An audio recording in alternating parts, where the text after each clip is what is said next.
काली तुम डीएमईटी तरफ BSc nursing MSc nursing post basic BSc nursing रो रिजल्ट आसी जाइए। तो ये समस्त मन में डाउट थी जे गवर्नमेंट सीट आम केते रैंक पर्यंत पाइपर किंतु तुम मान जो रिजल्ट आसी सेटा कौन आसी तुम मेरिट लिस्ट हिसाब से आसी माने जी जिते मार्क रखी से हिसाब से रिजल्ट आसी किंतु कॉलेज आमको गवर्नमेंट सीट सेमती मिलबनी आमको गवर्नमेंट सीट कैटेगरी वाइज मिल तो कैटेगरी वाइज केते रैंक थिले आमे भाई परिबा जे हमको गवर्नमेंट सीट मिलिबो सेटा हमको डिस्कशन करबा निहाती जरूरी। तो प्रथमे हला हमर टोटल सीट जानछंती बीएससी नर्सिंग रे गवर्नमेंट कॉलेज अछि 750 टा सीट। तो 750 सीट को आमे ताको डिवाइड करबा यूआर कैटेगरी आ ओबीसी यूआर आ ओबीसी गोटे कैटेगरी रे जिबे नर्सिंग रे। तो से मानको पई टोटल सीट अच्छी 460। तो 460 रे जो रहिला तो तमे माने कैटेगरी रे केते रहिले जानिबो तुमको गवर्नमेंट सीट मिलिबो। जनरल छुआ जनरल आ ओबीसी पिला से माने तांको रैंक जदि 1 रु 460 एटा मो कैटेगरी रैंक कहूची सीरियल नंबर कहूनी कैटेगरी रैंक जदि 1 रु 460 मध्य थीबो तो से माने कन्फर्म हो जानतु से मानकर गवर्नमेंट रे हबो।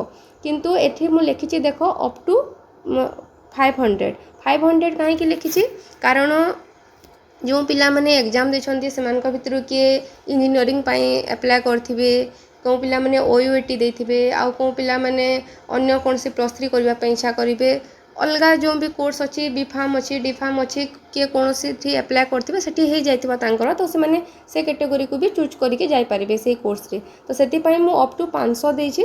तो एटा भितर जदि आपण मानकर रैंक अच्छी ताहले आपण कंफर्म हो जानतो कि आपनकर गोटे गवर्नमेंट सीट सियोर मिलिबो। यार परे भी जदि 550 भी रहइबो ताहले भी चांस अच्छी किंतु 1 रु जदि 460 मध्य रे अच्छी ताहले जनरल आ ओबीसी पिलांकर कंफर्म गोटे गवर्नमेंट सीट आपण मानकर हे जिवो।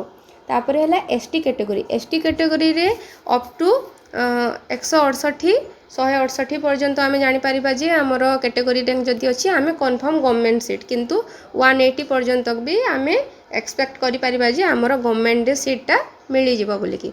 सेमती एससी कैटेगरी रो पिला माननक पई 1 रु 122 मध्य जदि से रहिला ताहले से माने कन्फर्म किंतु 140 मध्य भी तांकर कैटेगरी रैंक रहउची ताहले आमे जानि भाबिबा जे से पिला मानकर भी गवर्नमेंट हेई पारे काहे ना केते पिला एडमिशन करबा को भी चाहंतिनी केते पिला +3 पाई मोटिवेट हे जिवे केते पिला अन्य कोनसी कोर्स पकैछंती से आड भी से माने जिवे के बीफार्म करिवो के डीफार्म करिवो सेमती अन्य भी बहुत सारा कोर्स अछि के +3 करबा पे चाहेबो के इंजीनियरिंग करिवो ओयूएटी पिला मानकर अछि ए सबू किए आईटीआई डिप्लोमा पाई जीवाको भी चाहूँगी।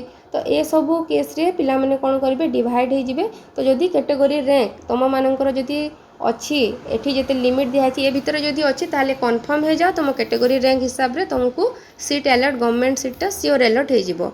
या बाहर भी जदि किसी अच्छी जमती मु लिमिट देछि एतकी भितर भी जदि अच्छी कि ताठू जदि गोटे पिला कहबो मोर 500 अच्छी 501 हेले कोन मोर हबनी हेई पारे न भी हो पारे सेटा किसी कन्फर्म नहीं कहीं जदि पिला मझे स्किप हो तुम कैटेगरी ताहले तुमर फुल चांस अच्छी जे सीटा तुमको गवर्नमेंट रे मिल जिवो बोलिकी।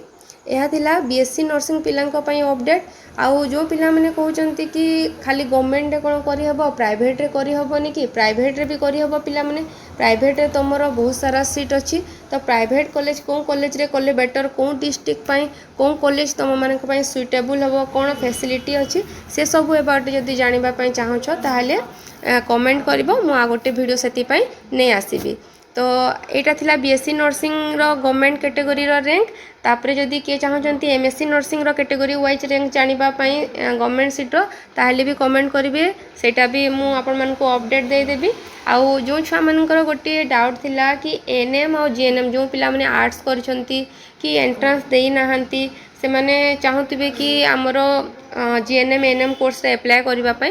तो से पिला माननकु भी मु कहि देबा को चाहूची जे तुम मानकर अप्लाई डेट ए पर्यंत आसीनी जो माने कंफ्यूज होचो कंफ्यूज होनी तुमर अप्लाई डेट आसी नहीं। अप्लाई डेट आसिले डीएमईटी वेबसाइट रे ही प्रकाश पाइबो प्रेस मीडिया रे तुमर पब्लिश हम तापर आम अप्लाई करबा। अप्लाई पाई तुमको मिनिमम 20 रु 25 दिन गवर्नमेंट दबो से भितर तुमर सब डॉक्यूमेंट्स रेडी करके रखी थिबो।